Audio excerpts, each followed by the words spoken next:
Good morning, everyone. If you haven't met me already, my name is Maeve. I was on this stage a bit yesterday. I'm very happy to be back. I'm a climate journalist from London, and I'm pleased to be hosting this next session, which is all about the good and the bad of lobbying. So, public policy shapes our world, from environmental regulation to labor rights, corporate taxation. But the question is, who gets a seat at the table? And how does that translate into action? So today we'll try and distinguish between advocacy that drives positive change and influence that prioritizes special interests at the expense of public good. Before we start our panel discussion, please welcome to the stage for an incredible keynote, activist and founder of Force of Nature, Clover Hogan.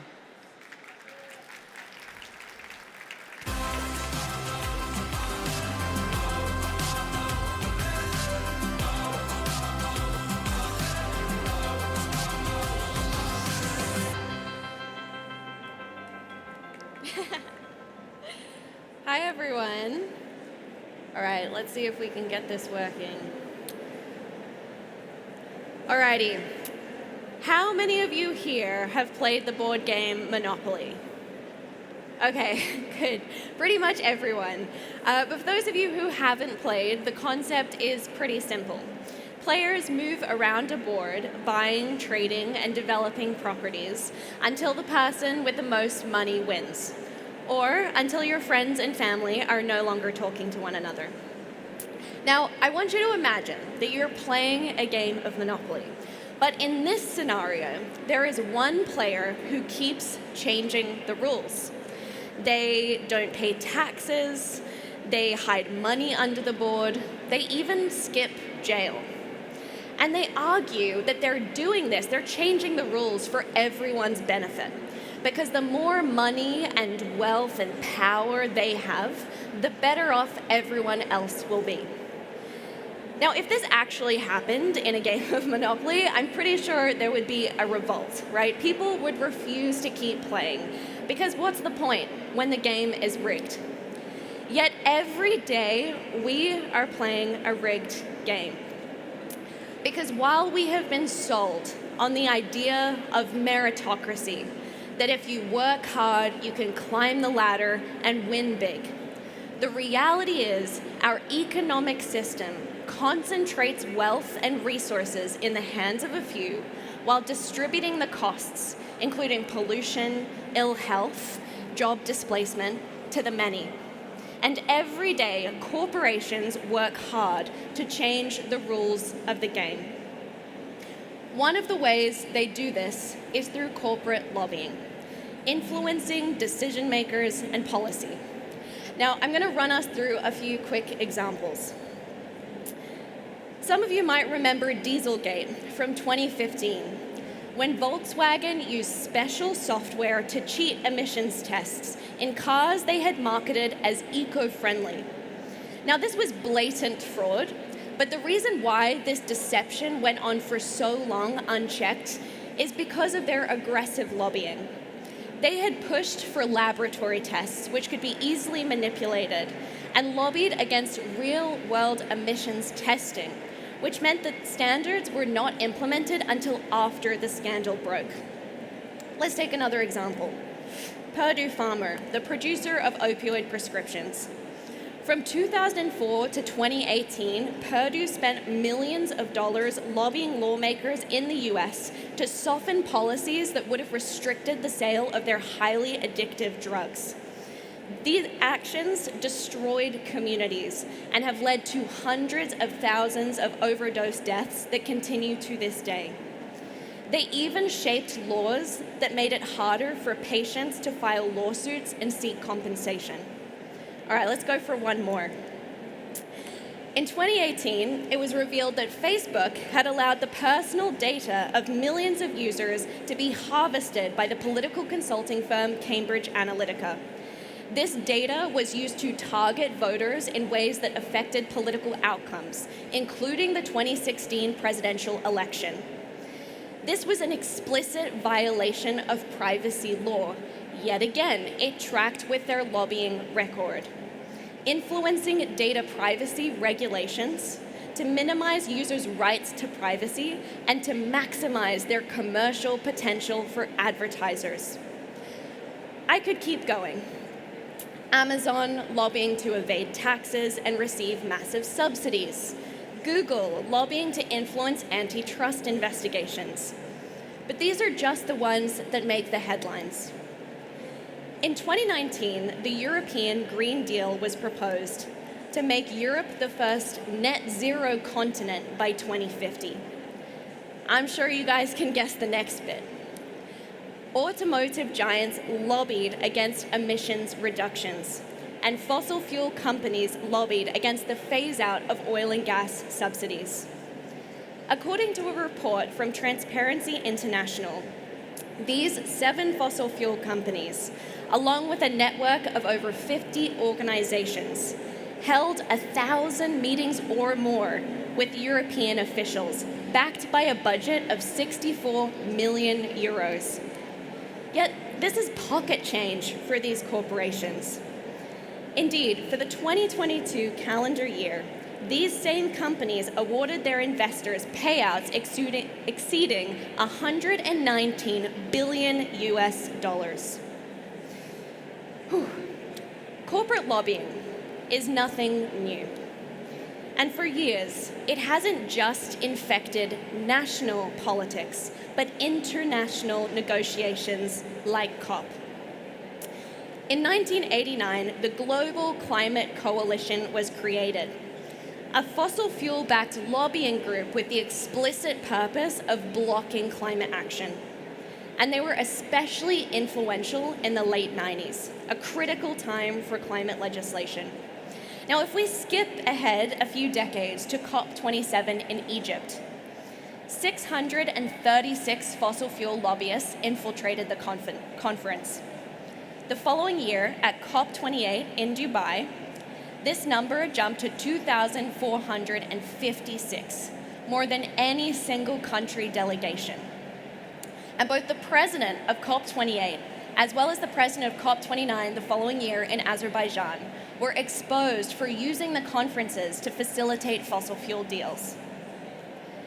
Beyond back-channeling politicians, corporations also lobby indirectly.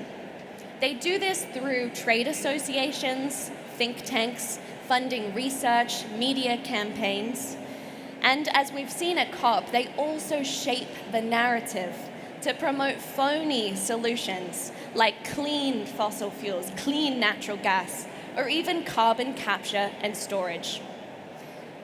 So, the question is, why is all of this allowed to continue?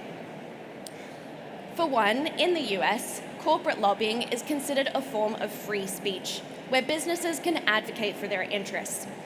And it is a little different here in the EU.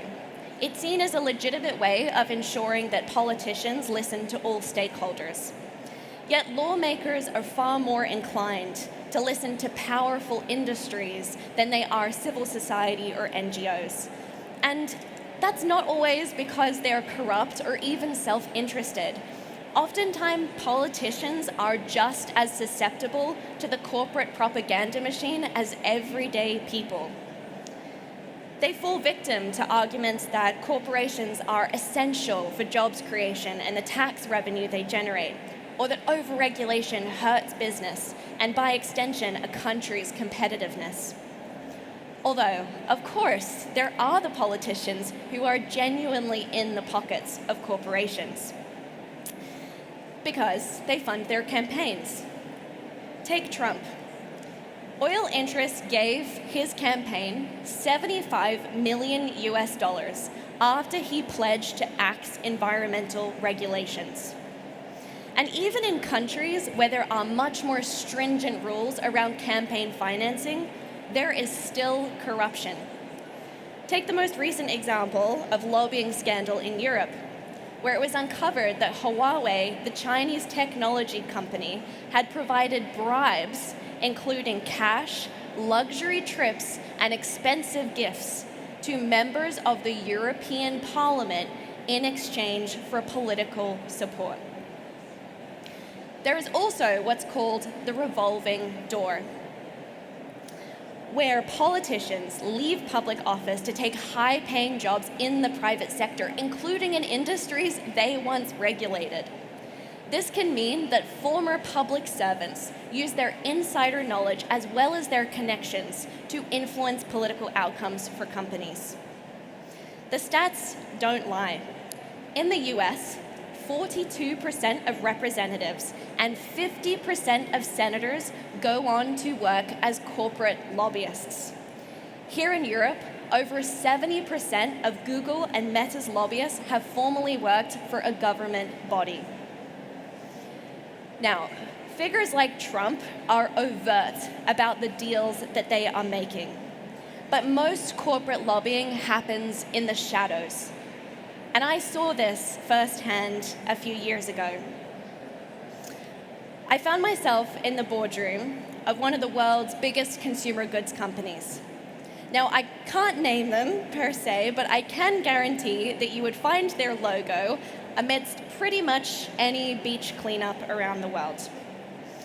Now, I was there as part of a sustainability council, and we were talking about the company's plastic waste. Now, their head of sustainability shared a commitment that she seemed really proud of, that all of their products would be recyclable by the end of the decade. Now, focusing on a product's recyclability without asking where it ends up is like ignoring an impending tsunami to fix a leaky tap. So, I pushed them on policy. I asked, what about the government? What about legislation against plastic pollution that would force the entire industry to move? And in response to this, their head of lobbying piped up. She said, well, we did just prevent legislation from passing that would have phased out the use of disposable plastics in one of our product ranges. Frankly, it was far too radical and hadn't been thought through properly. It's just not the kind of change this industry is ready for, at least for another few years. I was stunned silent by this blatant admission. But it shouldn't have come as any great surprise. A 2023 study found that 58% of the world's biggest corporations have put forward climate commitments that are in direct opposition to their own lobbying. This Sustainability Council echoed so many conversations I've had with big business. There was the leader at a consulting firm who told me, I don't think we should have to do anything else. We've done what can reasonably be expected without hurting the business's competitiveness. And there was the leader at a fast fashion company. We're a for-profit global company in the consumer space. Our core business and associated business model are fundamentally at odds with sustainability. Now, the thing is, they're not wrong. Because no matter how many good people there are within a corporation, people who genuinely care about climate change, corporations will only prioritize sustainability and social impact to the extent that it does not hurt their bottom lines. Corporations will not move until regulators and governments force them to, or until business as usual is too costly because of climate breakdown. Last month, I was in Brussels, which is home to an estimated 25,000 lobbyists. And I met up with a group of them who go by titles such as Public Affairs Executive, Government Relations Director, or Corporate Affairs Manager. And they told me that their role wasn't to influence policymakers, but to merely educate them. When I pressed them on their outsized responsibility, they countered and told me that they were the ones who had been victimized, made out to seem like the bad guys when really they're just trying to protect jobs. They even equated themselves to NGOs and activists like myself who are petitioning the government for change. I was baffled by their thought process. Because how do you compare someone who is being paid to represent the interests of shareholders to someone who is representing the planet's 8 billion stakeholders? You can't. In order to protect our future, we need healthy democracies that serve the needs of people. And to do that, we need to reform the system. There are brilliant organizations that are already leading the way, such as Represent Us, Transparency International, and the Good Lobby. And they've helped me understand that lobbying inherently is not bad, right?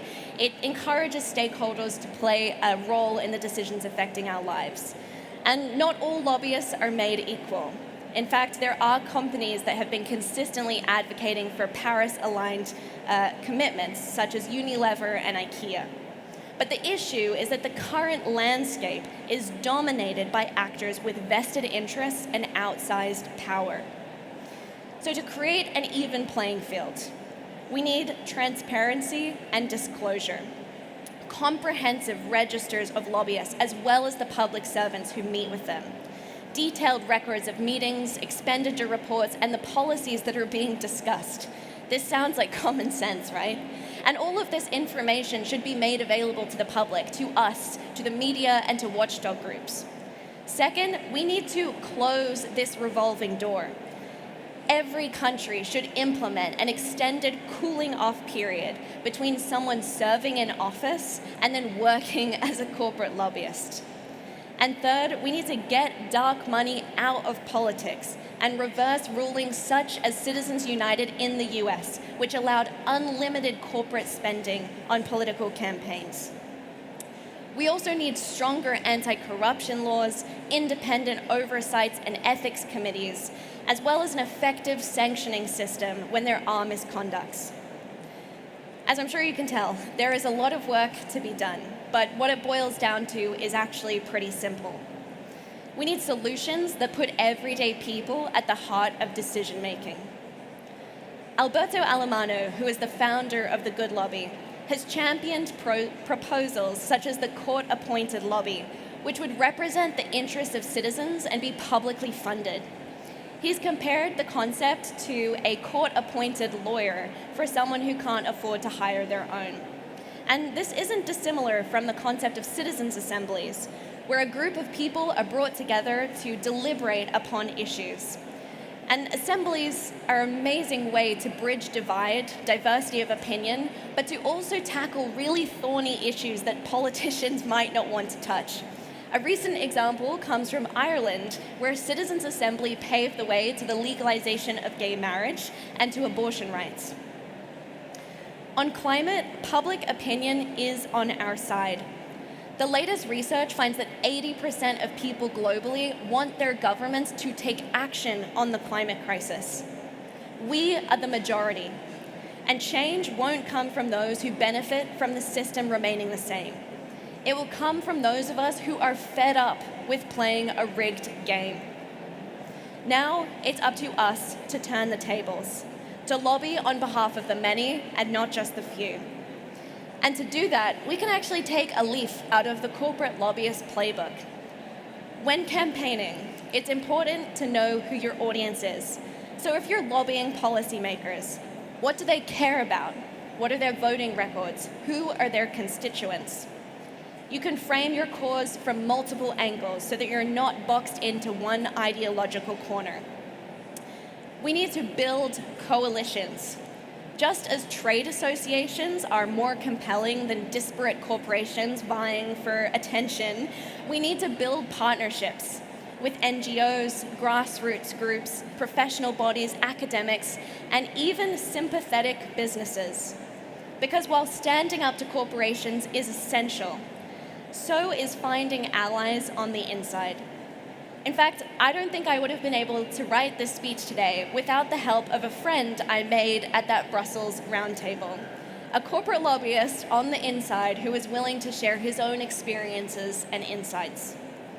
And we need to be specific and strategic.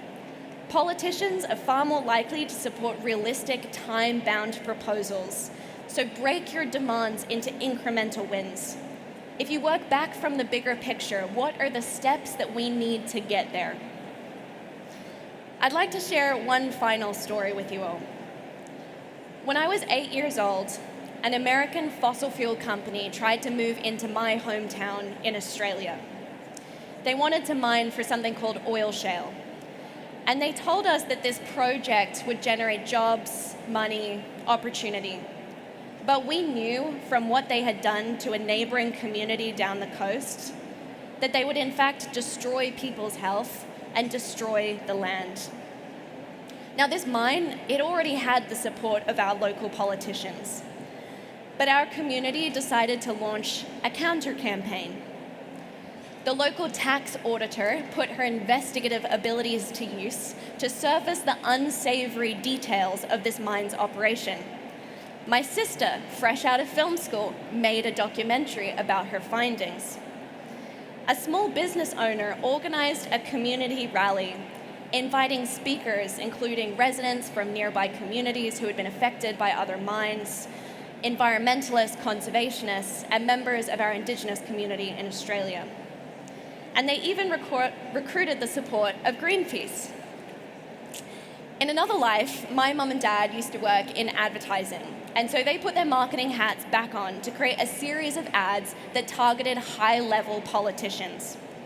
Yet none of these ads saw the light of day. They were presented in covert meetings with our local politicians, with the understanding that they would go public should the mine be approved.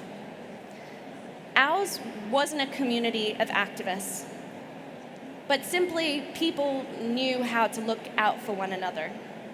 And so after months of community lobbying, our tiny town achieved something seemingly impossible. The Queensland Premier, Anna Bligh, called a 20-year moratorium on oil shale mining. Not just in our town, but the entire state of Queensland. This is one story among countless others, because communities around the world are rising up in courtrooms, in boardrooms, and in conversations that demand accountability of our governments and of corporations. Today, we inherit a legacy of people power. From the civil rights and anti-apartheid movements to the suffragettes, the Stonewall Uprising, and centuries of Indigenous resistance, we carry the actions of those who came before us, just as future generations will inherit the actions taken by people in rooms such as this one.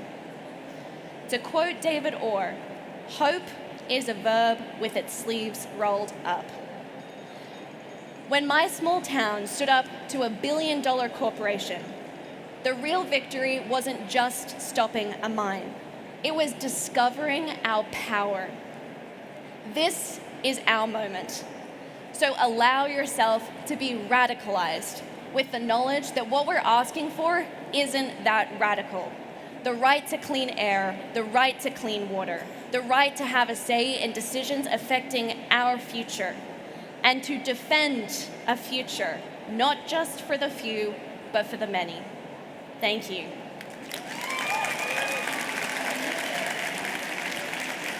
Hogan. What a speaker, what a speaker. I feel very, very privileged to be sharing a stage with Clover. I've seen her speak many times, and she never fails to amaze me, I have to say.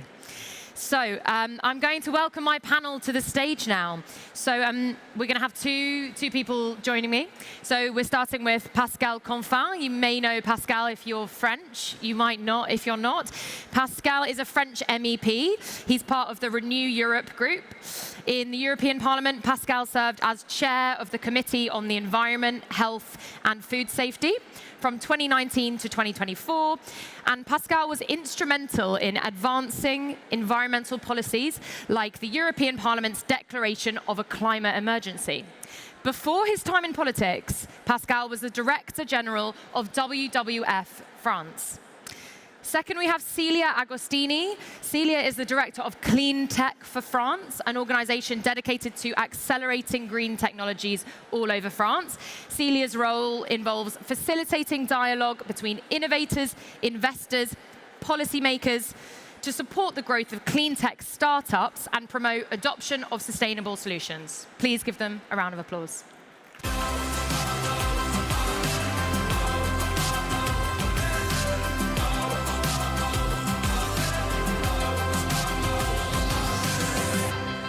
Thank you so much for joining me. So, where do we start? That was a very powerful speech from Clover. And I want to start by maybe getting a bit of some insight from you, Pascal, because you've been in Parliament for a very long time. You have a lot of experience. And you've spoken out about unethical lobbying, from big industry during your time in Parliament. Can you give, maybe an example of lobbying that directly tried to undermine environmental progress? Yes. Which example do you want me to share? Hello to everybody. I will start with one. Can I quote companies? Yes. Yeah? Okay. So I will start with one file, which was the most lobbied file of the whole Green Deal. It's on packaging. So it's not directly the oil industry, it's not Facebook and so on, it's the packaging industry. And another element of this lobbying for the packaging file was the fast food industry. Because when you think about one business model relying on things you throw away, basically fast food, it comes probably first. So we have, when we tried to introduce regulation, as we have in France, so nothing just out of the blue, just it works somewhere, it works here. We said, well, let's extend that to the EU, that when you come to a fast food, you have to recycle, you have to reuse, and then you just ask McDonald's to do things that all the people having a restaurant or a cafe have been doing for centuries, just washing their stuff and reusing their stuff. We had an immense lobbying campaign against us, and led by McDonald's Europe. And what was very interesting is that to give you a flavor of that, first, it's not very popular to fight for waste, to fight for or against any rules to reduce emissions, reduce waste, reduce plastic usage, and so on. So that's why the campaign was absolutely not wide audience. It was very targeted to us. And you had posters in the metro in Brussels, where the Parliament, European Parliament is located, but only on the metro station, 2 or 3, around the European institutions. So interesting. I mean, they didn't really want to go to you and saying, it's good to use and to waste plastic. Very good, we like that. No, they come to us, very targeted. Second element, they commissioned a study. And then they went and see all the parliament, all the MEPs, the member of the European Parliament and the Commission and so on, saying, well, we have a study demonstrating that wasting plastic is better than reusing. So we looked at it quite carefully, and actually the author of the study was a consulting firm, and all the sources they used, all the data, were not in the study itself. It was on a footnote. So we looked at the footnote and we said, okay, what is the source? What is the database? Where is the science behind that? And then when you look at the footnote, it refers to a study by the author of the study. Wow. So that is circular. I mean, that's really circular science. That you refer to yourself and you say how good I am and how right I am, but you're not challenged. You just put yourself in a cycle. So this study was scrapped by more than 100 real scientists, saying, well, there is absolutely no rational, no reality behind the facts and behind the study. But still, McDonald's campaigned weeks and months based on these figures and this data. Wow. So it gives you a very concrete example of what a company can do behind the scene. I'm not saying completely behind the scene, because you had posters in the metro in Brussels, but very targeted and using tools that are really unfair. But it didn't work in the end. So their influence didn't go that far? They partially won, they partially lost. But I must admit that they partially won. And then it's important to bring a bit more complexity in that scene, is that we had the lobbying from fast food companies led by McDonald's, But it was related as well to the positioning of some countries where behind the fast food industries, you have the packaging industries. I mean, each time you have a cup, we don't have a cup here. Each time you have a cup to get your coffee to take away, it's a cup where you think it's paper cup, but it's plastified paper cup. And because it is plastified and paper, you cannot recycle it. You can recycle it. Theoretically, you can. But to disconnect paper from plastic costs a lot of money and takes a lot of energy. So at the end of the day, it's even not very meaningful from a pure climate and energy standpoint. But you can do it, theoretically. So that's why this company, and the global leader of this packaging is a company you probably have never heard of. It's from Finland. And they team up with McDonald's. So everybody knows McDonald's, but nobody knows the packaging plastified paper global leader from Finland. And they team up. And of course, once you have the global leader in one country like Finland, I can tell you that Finland was on the side of its company, and which was on the side of McDonald's. So you start having an ecosystem where it's not only one company, it's an ecosystem where you see the pressure coming from various angles. And that's where the lobbying starts being very efficient. Of course, what I could give you, and I guess Celia will do it as well, I could give you examples of the very same kind of ecosystem, but for positive lobbying. And it's very important to stress the fact that lobbying could be positive lobbying, to get more ambition, to have more stringent rules and so on, as it could be for bad reasons. So it's not lobbying in itself that is questionable, as long as, and I have always put 3 conditions to have lobbying as, I would say, normal in a democratic way. First, it has to be transparent. Otherwise, you are undemocratic. Second, you have to be based on science, so you have to have real facts to share, which was definitely not the case of McDonald's here in that study. And third, if you challenge a rule, if you are against a rule for climate or for circular economy or for nature, for biodiversity, for whatever, you have to propose an alternative. You have to say, okay, what you are proposing, guys, is just bullshit for X, Y, Z reason. Maybe they're right. I mean, they know their business. They are really producing packagings or fast food for real. So they know how to operate. But then they have to propose an alternative with the same impact. And then I would say, okay, fair. Commission, maybe European Commission or myself, I was wrong, or the French government or whatever was wrong to think that it could be done this way. It's better to be done that way. But of course, it's not at all what the Finnish company in that case or McDonald's did. And I imagine it can be quite hard to spot sometimes as well. And we can go back into that. Celia, I just want to come to you. So, we mentioned here that lobbying is often seen as a dirty word. So, in your experience, what can lobbying serve the public good?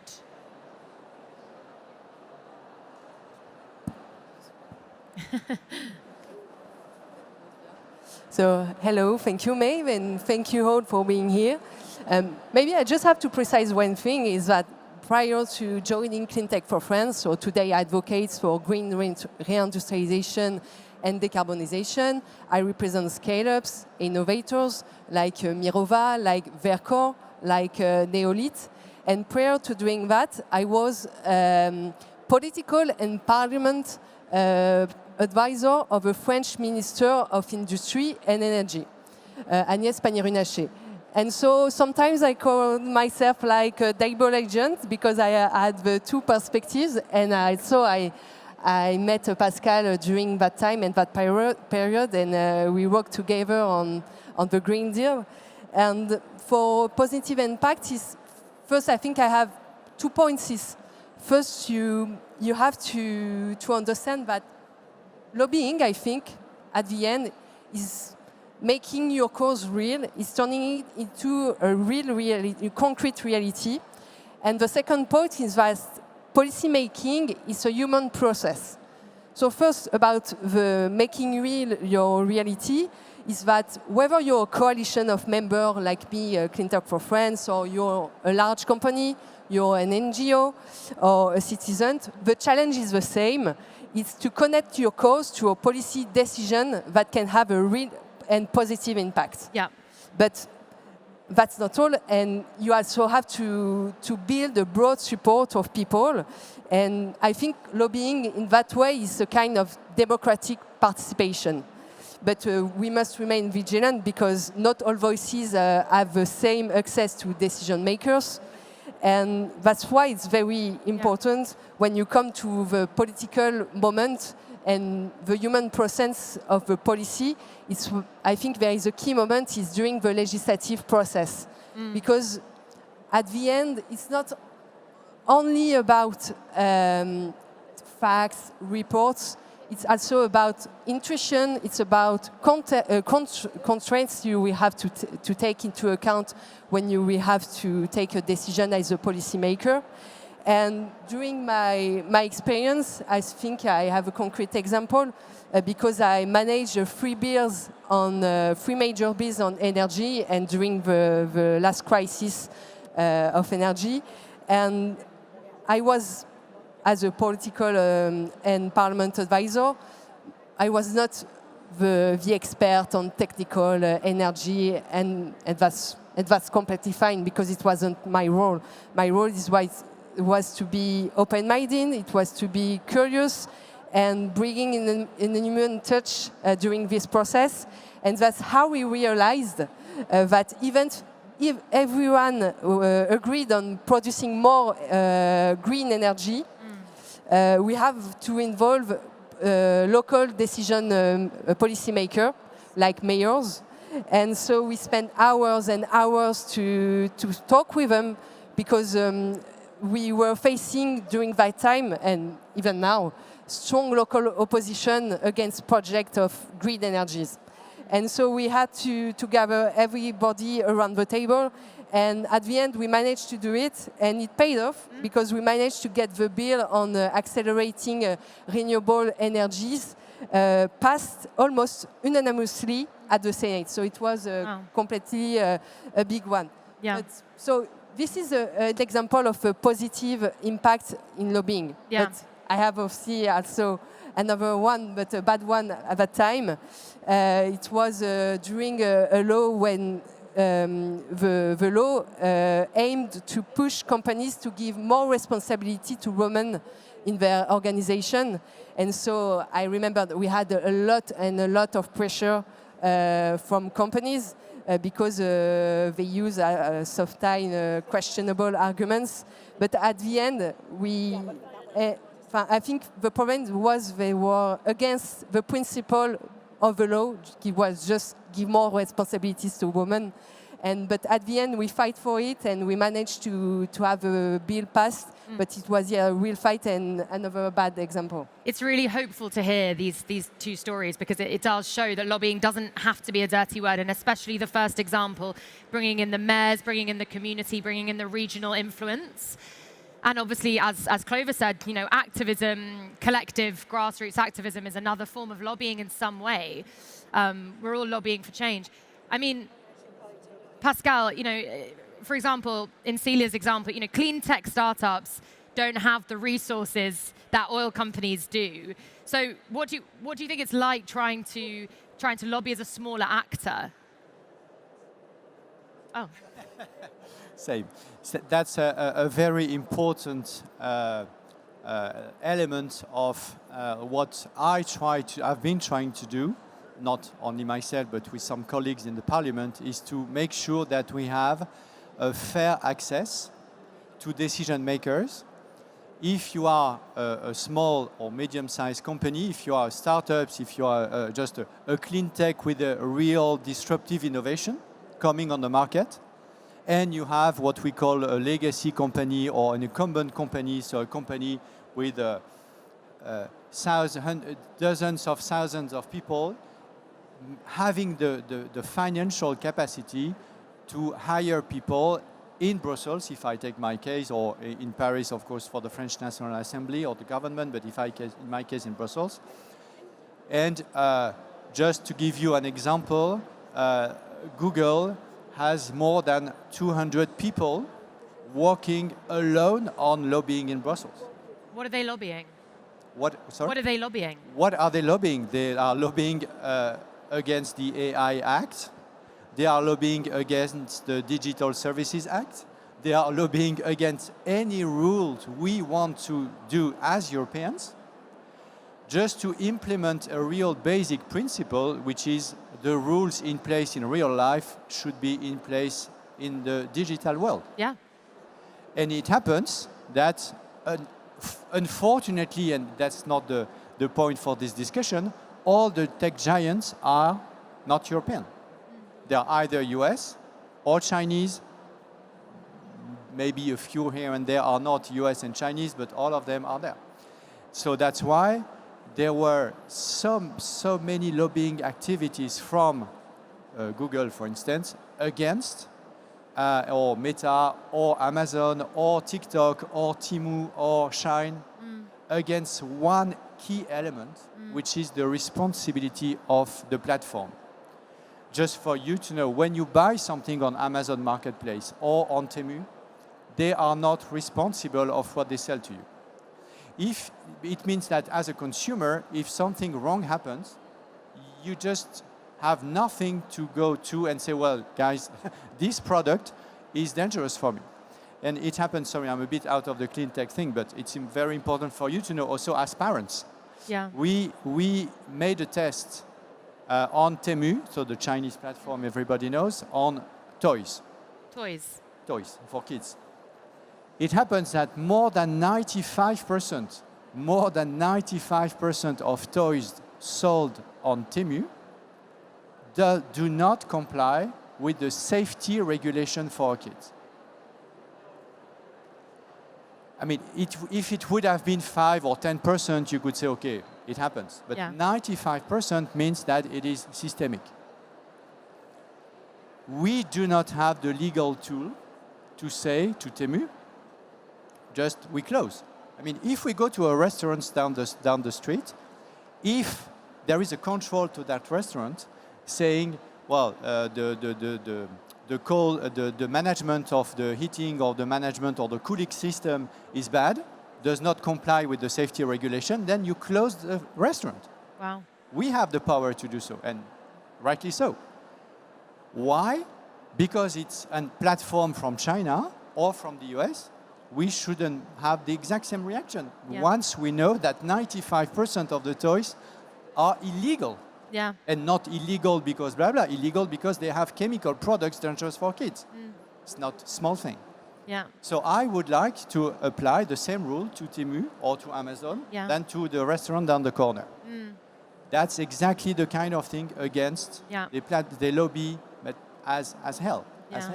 So you mentioned, so you're talking there about fairness across the board so that everyone, has the same rules, no one is exempt. Fairness, transparency. I just wanted to talk a bit about, Clover spoke a bit about ethics committees, about anti-corruption laws. What do you both think is the answer to make lobbying, making transparent lobbying mandatory? And I completely agree with Pascal.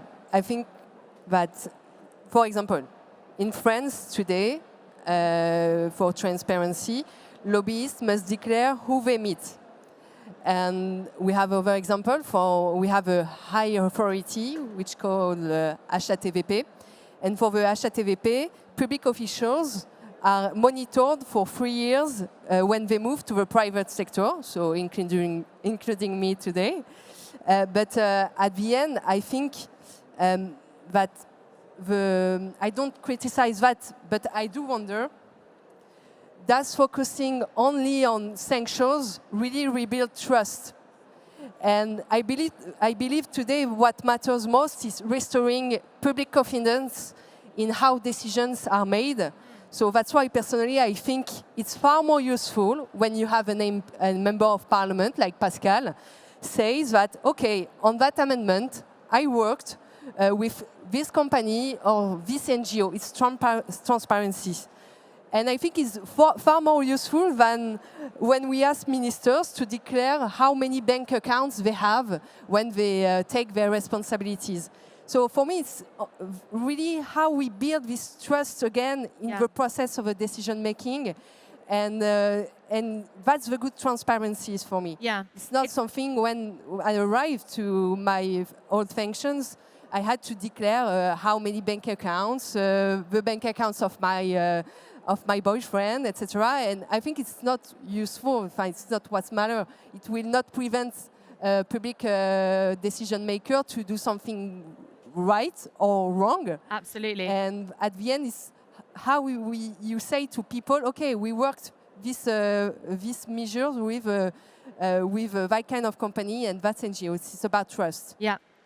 And we just end with you, Pascal. Just, you know, it's so important to have trust. It's so important to have transparency. But if we're realistic, I mean, I was reading that in the EU, you know, the mandatory lobbying register, the transparency register, is still voluntary for many actors. You know, there's lots of kind of big corporations contacting MPs off the record and via intermediaries.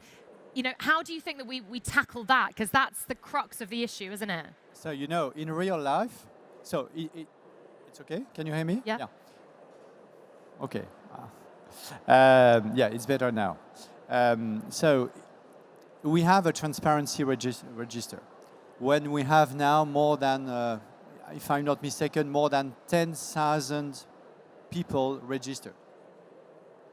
Give you a flavor of how many people work for these lobbying activities in Brussels. Why? Why the two main capitals globally of lobbying are Washington, D.C. and Brussels? Because the European law does not regulate things that are, I would say, for instance, do you have the right to have the veil in the university? Okay, very important debate for some, at least.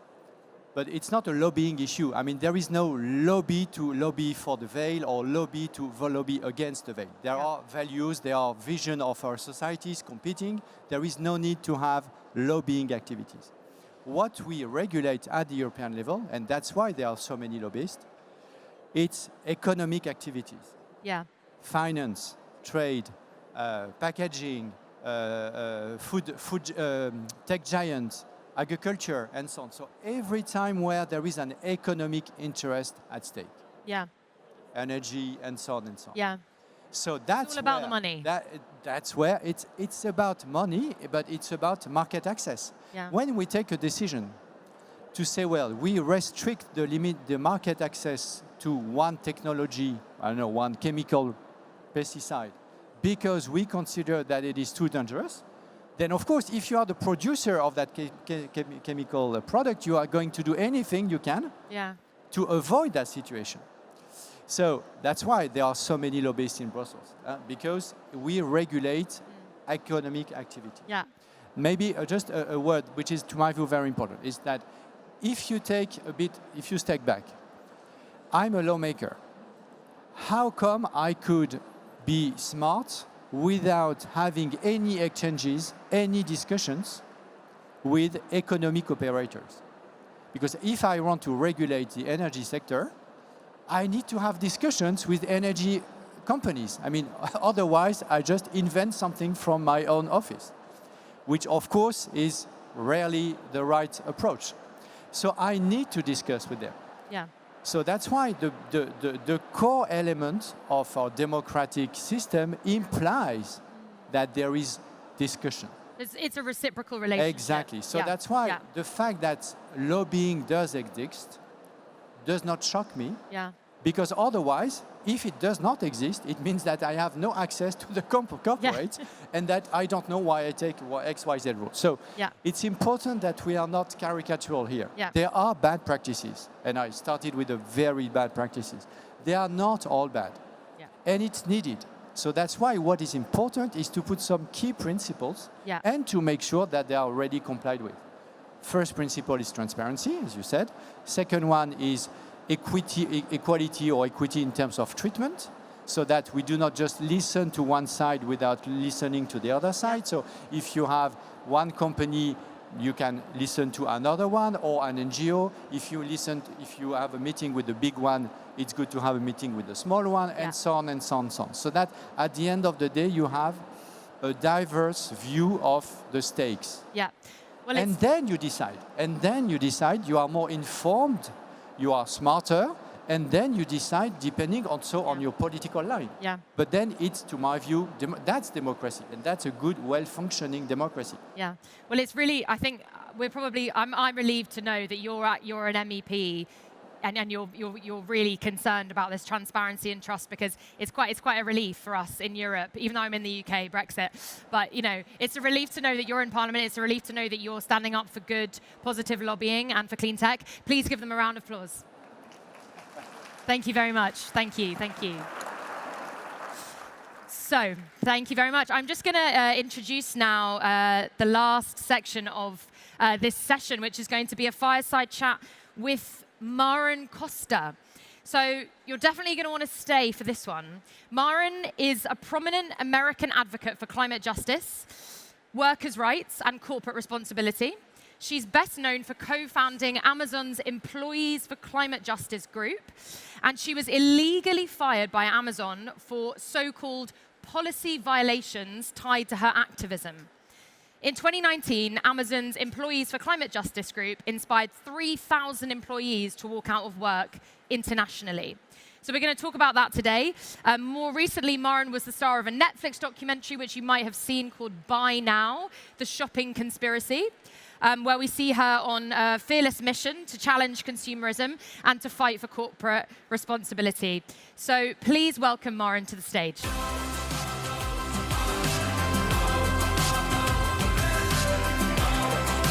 I guess I think So we're quite far away from each other, but we'll make it work. We'll make it work. We know each other well enough. So Maren, I'm so excited to have you on today. I think everyone, actually, let's do hands up. Has anyone seen Buy Now on Netflix? Quite a few people. Okay, maybe 40%. Do you want to tell us first about that, just as a bit of a hook? What got you involved in this documentary? What's it about? I got a call from the filmmakers. They had been already interviewing several people. They were working. The working title of the film was Waste, and they wanted to do a film about overconsumption and how it's impacting the world. And someone had given them my name, and they found me. And I was actually running for an elected office at the time. They asked me if I could just come down to LA. I was up in Seattle, and I went down for like 48 hours and back. That was my extent of the film, But and then they went away for a year and they did their work, and then they came back and they said, after we did your interview, that's when we knew we had a film. And I ended up, I didn't know if I was going to be on the cutting room floor, Yeah. Well, I mean, I loved the film, and I really encourage you all to watch it. Tell us just briefly about, why they called you up, and what was your experience inside Amazon, doing what we might call internal lobbying. Yeah, I started at Amazon when it was so small, and the story was actually that e-commerce was going to be more green than, everybody driving their own car to their market and back. So for a while, I felt like I was actually doing something good for the world. But then Amazon became this behemoth that we know now, and I saw Jeff Bezos change from this sort of nerdy geek to Lex Luthor from, a Marvel movie. And I just started to really question what was happening, and the sales were going up, and I was actually Amazon's first principal user experience designer, so I was the one that was making a lot of these decisions and a lot of these designs that encourage people to buy. And so I started lobbying internally to play the inside role of really asking for, appealing to their better nature. Like, hey, why don't we at least tell consumers about the externalized cost of what they're buying, and they can make a choice. But of course, that might impact profit, and I was naive enough at the time to think that asking would work. And when 3,000 people walked out on one day, what was Jeff Bezos' response? He created the climate pledge. In fact, Amazon had no climate pledge at all, no climate goals. And we started organizing, and we actually just announced that we had already organized 1,700 workers to walk out for the global climate strike, and just that threat was enough. The inside sources told us that was when they really started to say, we got to do something. And so on the night of the global climate strike in 2019, they unveiled the climate pledge. Wow. And that was their company-wide plan to be carbon neutral by 2040. Very which, tactical. Of course, they're walking back on now. Yes. All of the big tech, yeah. It's very tactical timing that they released that just as the strike happened. Yeah. It seems a bit of a coincidence, don't you think? Surprise. So meanwhile, your internal lobbying, Amazon is also spending millions externally lobbying governments that involved in fossil fuels at the time. What did that look like from the inside? Did employees sense that? Did they feel that? We knew about it, but one of the first things we did was we submitted a shareholder resolution, which in the States is a way that you can try to influence a corporation by getting a bunch of people to sign on, and if you own shares of stock, which tech workers commonly get paid in stock.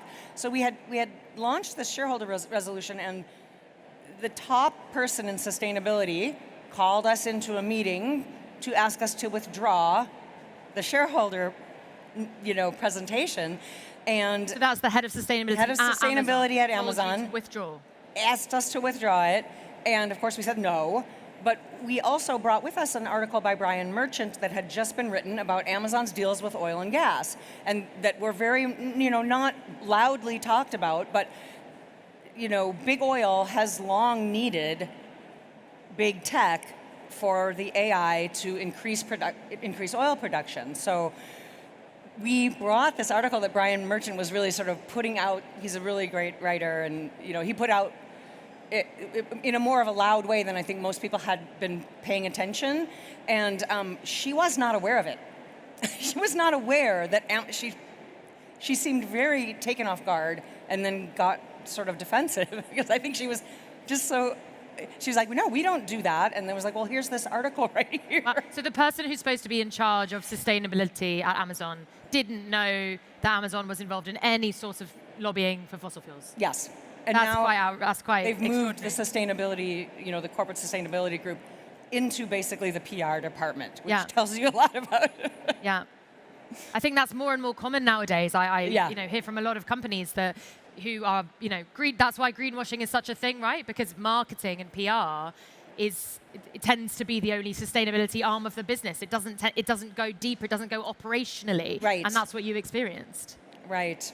I think it's better at optimizing optics, as we used to say at Amazon. Optimizing optics. I love that. And so, Maren, with your experience, do you, just because we're talking about lobbying today, do you have any faith left at all in corporate lobbying? In the States, I think we left our democracy well before 2024.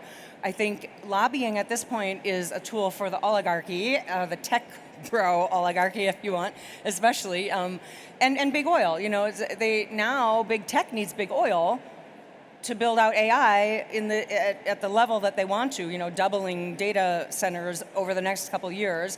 And so that's how you see everybody walking back on their climate commitments. You see all the big tech guys right behind Donald Trump on stage for the inauguration. I don't know how we can, that is such a concentration of wealth and power. I don't know how lobbyists, we need a movement of the people to really come together to challenge this, and it needs to be global. Yeah. They're thinking globally, they're acting globally, we need to act globally. We were speaking before about the dangers of what some call masculine technological optimism, which is a phrase coined by an Irish feminist scientific researcher called Jenny Stevens, who I'm a fan of. And she talks about this phrase, masculine technological optimism, which I think it really encapsulates what you're getting at. So do you think that kind of, with generative AI, and AI advancing so fast, what are the dangers when it comes to lobbying of tech having such a close relationship with governments? Especially having worked in tech yourself. It's very, very dangerous what we are heading into right now. And if we continue to decide that we don't want to see this, it comes down to values. When whoever is in power, and these guys are in such extreme power, our values by default are theirs. So if we don't share their values, which are profit over people and planet, they are digging billion-dollar bunkers and building rocket ships. They are abusing the entire global South and workers in the U.S. and everywhere. Like, if this are great, do you agree? Let's not do anything about it then, because we're good, And if we don't agree, we better think about building a countervailing force. Right now, we have no countervailing force. And lobbyists, great, but politicians, great. You need a will from the people. You need people. I'm looking at you and this whole amazing, beautiful building full of people. We need to decide that this is not the world we want. And we don't have to accept this world. We have the absolute power to choose a different world. We can choose a regenerative world over an exploitive world. Oh my God, I never say that word right. Exploitative world. We can choose a compassionate world over greed. Right now we have greed driving almost everything that is happening and it's global. We're too small. The world is too small now. We're too connected. For these guys, 8 out of 10 of the top richest people in the world right now come out of big tech. What are we going to do about that? I have some ideas. Let's talk, Well, in terms of actually getting there, let's talk about those ideas, because we were chatting earlier about this idea of consumers v employees. Was that the two that you said were kind of in competition? Yeah. So, Maren was saying earlier that she was speaking at a conference previously where they were saying, who has more power? Is it consumers or is it employees? And most people said consumers. But you would argue it's workers, it's employees. Within your company, you have... Is that, do you think, the most concrete action we can all do ourselves to change? That is such a place of power for us. So many climate nonprofits, their strategies right now are corporate engagement or, petitions where they'll get thousands and thousands of signatures and hand it over to Amazon or another corporation, but it's like they don't care. It's just not enough to even make a ripple. How many consumers do you have to shut down from Amazon before they notice? They have 2 billion some customers, Whereas workers, we have something that they want, and it doesn't have to be, just Amazon. Wherever you work, you already have a network, for starters. That's a powerful thing that you can tap into, and you have something that people in power want, which is your labor. They are actively working to get us out of jobs with AI, so we will be losing that power. The sooner we act, the more power we have, but that is something that has been the longest standing power that the people have had is strikes or work stoppages, because it's the way to impact the bottom line, which at the end of the day, in this capitalistic world. And you said, you mentioned strikes. Obviously we're in France. The French love a strike. Grève. Une grève.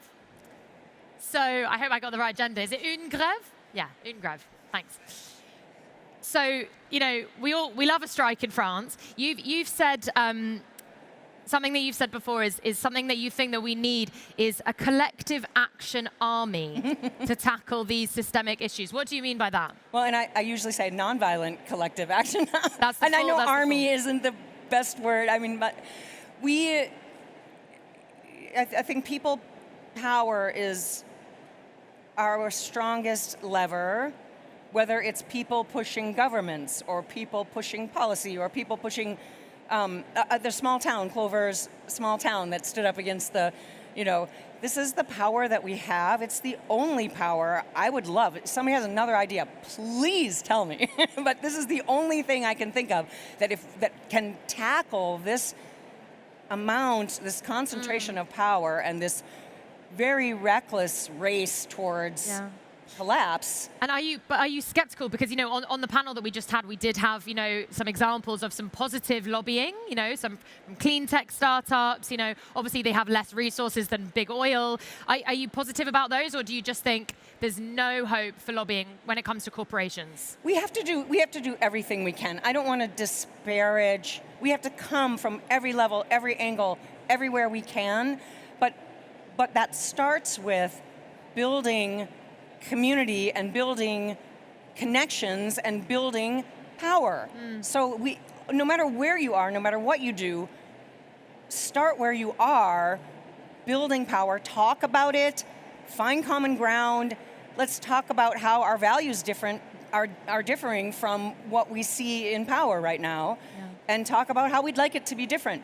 Part of the collapse is the rebuilding, and part of resistance is not what you're saying no to, it's what you want to say yes to, and we have to start building that now. And what else gives you hope, especially when it comes to climate action? You have to ask the toughest question.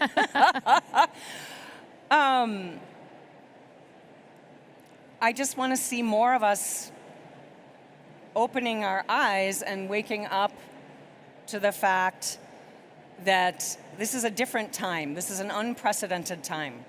We have multiple existential threats that we know of. A couple of them, climate change and AI, have very short windows within which to act. This is not your grandparents' existential threat. We really need people to wake up and join the fight. Yeah. And there's kind of one front that we need to work on. We're kind of scattered. Let's get together and strategize together, and we can do it. And it might be easier than we think, because I think people are ready for this. I think everywhere I go, I'm hearing people respond with, oh yeah, wow, that. Yeah. If it's around the world, which I believe it is, when it overflows, when it reaches its tipping point, it's going to be everywhere all at once, and we will have so much power. So we got to do it. And especially hearing your story, I think is particularly inspiring, I'm sure, for everyone in the room. So being here at Change Now is probably a good place to start. Collective Resistance Army, who's in? Are we in? Hands up, who's in? Great. Thank you so much. Please give Maren a round of applause. Thank you so much. Thank you, everyone. See you soon.